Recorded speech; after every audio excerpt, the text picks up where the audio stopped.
नमस्कार। आमर cooking channel अमरंथा घर के मैं आपण मन के बहुत बहुत स्वागत करू छे। आज मैं आपण मन के लगे नहीं कि आसी छे चटपटा सारू खटार रेसिपी बहुत ही बढ़िया रेडी हेबा। जदि आपण मन के सारू पसंद नहीं लागुथिले ई रेसिपी देखला परे आपण माने सारू खाइबा लगे आराम करी देबे। गरमा गरम भात संगे गरमा गरम सारू खटार रेसिपी ट्राई करून मजा आसी जीवा खाइबा लगे। आज रेसिपी टिकी भी पसंद आइले लाइक शेयर कमेंट करबा लगे बिल्कुल भी नहीं भूलबे। चैनल रे नुआ ताहले आमर रंधाघर चैनल के सब्सक्राइब करबा लगे भी बिल्कुल नहीं भूलबे। तो चलो फटाफट आरंभ करमा में चटपट सारू खटार रेसिपी। सारू खटा बनावा लगे कहाँ कणा दरकार इने मैं आपण मन के देखई दउछे। देखि पारुथिबे सारू नै जाइछे तार संगे नै जाइछे इने धनिया पत्तर टमाटो नै जाइछे 3टा मीडियम साइज रो आंबुल नै जाइछे।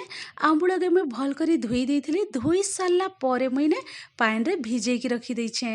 आ ई सब जिनिस के मैं सब भल करी धोई देइथिली धोई सारला परे इने आपण मन के देखौछे मैं। तो चालून एबे मुई इटा के साइड करी की रखी दउछे। आ इने मुई नै जाइछे उटा प्रेशर कुकर देखि पारुथिबे। तो चालून सारू का आमे ऐड करी दमा प्रेशर कुकर रे। आपण माने भी सारू के टिके सिझे की यूज करबे बहुत ही बढ़िया लगबा। आ देखि पारुथिबे आ बहुत ही जल्दी रेडी हे जिबा।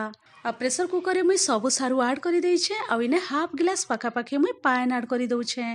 पानी दे सारला परे आमे प्रेशर कुकर कवर दे दमा। आ लो टू मीडियम मझिरे रखी की फ्लेम के आमे 2टा व्हिसिल आइबार तक वेट करमा। अब इन्हें देखि पारुथिबे सारू के मैं प्रेशर कुक कर सारा पर तार पानी के ड्रेन कर देइथिली। ड्रेन कर सारा पर इन्हें गोटे प्लेट रे ट्रांसफर कर देइछे सब सारू के। आ बहुत भल भाव रे कुक हे जाइछे। एबे मुई सारू रा तार चोपा बाहर करिके काटिके नै के आसुछे। अब इन्हें देखे दउछे आपण मन के सब जिनिस भल करी मुई काटिके नै के आसीछे।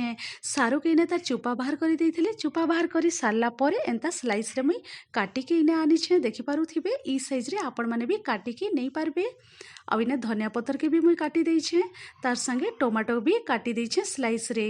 आउ इन्हें गोटे गिना रे रखी देइछे आंबुल आंबुल के तो आगुरु मुई धोई की रेडी करी की रखिथिली।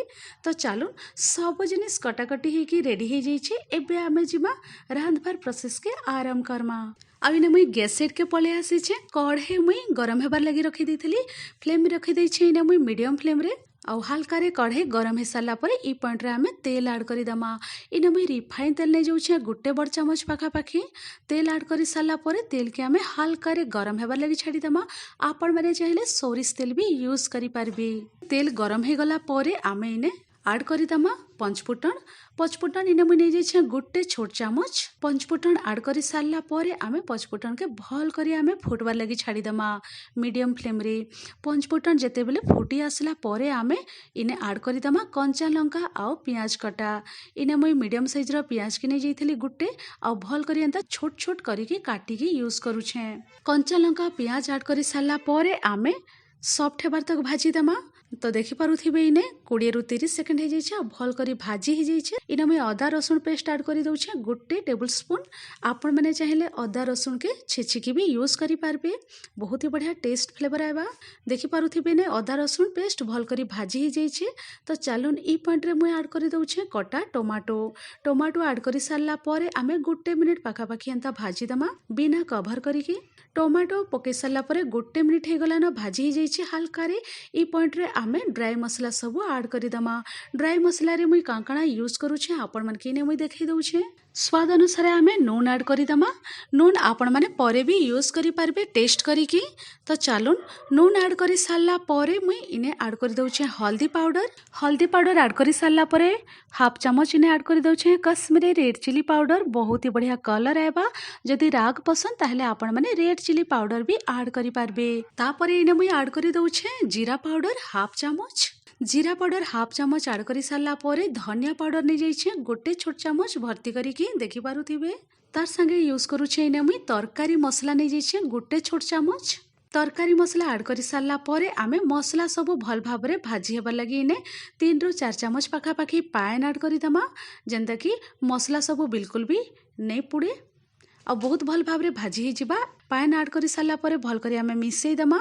मिसेई देई सारला परे आमे 2 रु 3 मिनिट पाखापाखि लो टू मीडियम मझिरे रखिकी आमे कुक हेबार लगी छाड़मा। 3 रु 4 मिनिट पाखापाखि हो जाइए। कभर खोलिकी मुई आपण मानके देखै दउछे, देखि पारुथिबे टमाटो भी सॉफ्ट हो जाइए, मसला सब भी भल करी भाजी हो जाइए, बहुत ही बढ़िया कसी हो जाइए, देखि पारुथिबे आपण माने। आ बहुत ही बढ़िया कलर भी पले आसीछे। तो चालुन ई पॉइंट रे आमे सीझा सारू ऐड करी दमा। सब सारू के मुई ऐड करी सारला परे भल करी मिसेई दउछे मसला संगे, देखि पारुथिबे। मिसेई दे सारला परे आमे आउ 3 रु 4 मिनिट पाखापाखि लो टू मीडियम मझिरे रखिकी फ्लेम के आमे कसबार लगी छाड़ीदेमा। आ बहुत ही भल भाव टमाटो मसला संगे सारू भी कसी ही जिबा। तो चलुन 2 रु 3 मिनिट पाखापाखि हो जाइए। आ बहुत भल भाव मसला संगे सारू भी कसी ही जाइए। तो ई पॉइंट रे आमे ऐड करी दमा आंबुल के आमे भिजेक रखिथिलो, से आंबुल के इने मुई ऐड करी दउछे। जदि एंता आपण मन के भी टिके खटा पसंद ताहले आंबुल ऐड करबे, बहुत ही बढ़िया टेस्ट आएबा। आंबुल ऐड करी सारला परे आमे भल करी मिसेई दमा। मिसेई दी सारला परे 1 मिनिट आमे एंता कुक हेबार लगी छाड़ी दमा। आ 1 मिनिट हो सारा पर आमे इने ई पॉइंट रे ऐड करिदमा पान। आपण माने जेतकी ग्रेवी दरकार आपण मानकु से हिसाब रे आपण माने पान ऐड करबे। इने टोटल मुई 1.5 ग्लास पान नै जाइछे। पान ऐड करी सारला पर आमे सब जिनिस के भल करी मिसेई दमा। आ मने रखबे इने 1 गिलास आ अधा मुई पान यूज करूछे। आपण माने आपणकर हिसाब रे कम बेसी यूज करी पारबे पान।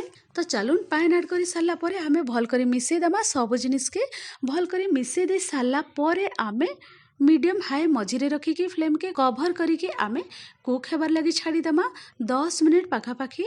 आउ इने मुई आपण मानके 10 मिनिट परे कभर खोलिके देखै दउछे, देखि पारुथिबे। आ बहुत ही बढ़िया सारू खटा रेडी हो जाइछे। आपण मानके जेतकी ग्रेवी दरकार से हिसाब रे आपण माने रखि पारबे। देखि पारुथिबे इने मते एतकी ग्रेवी दरकार, एंता झोल झोल बहुत ही बढ़िया लगबा गरम गरम भात संगे खाइबार लगी। जदि आपण मानके आउ टिके थिक दरकार ताहले आउ 2 रु 3 मिनिट पाखापाखि बॉयल आसबार लगी छाड़ी देबे। आ इने देखि पारुथिबे चटपटा टेस्टी सारू खटा रेडी हो जाइछे। तो चलुन फ्लेम के इने रखी दउछे लो फ्लेम रे, आमे फ्लेम के कमेई दमा। आउ ई पॉइंट रे ऐड करी दमा आमे धनिया पतर।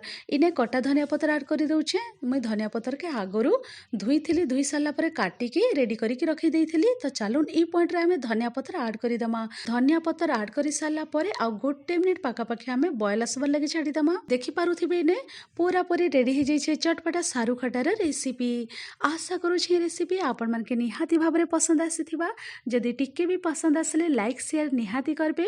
आउ चैनल रे नुआ ताहले आम रंधाघर चैनल के सब्सक्राइब करबा लगी बिल्कुल भी नहीं भूलबे। तो आपण माने भी जल्दी जल्दी सारू खटार रेसिपी ट्राई करूँ। आपणकर सारू खटा केंता लागला आपण माने निहाती भाबरे आपणकर फीडबैक देबे। तो चलुन मुई रहूछे फिर एंता इजी टेस्टी रेसिपी नहीं कि आपण मागर संगे फिर थरे में भेट पड़बे। Thanks for watching, bye bye, take care.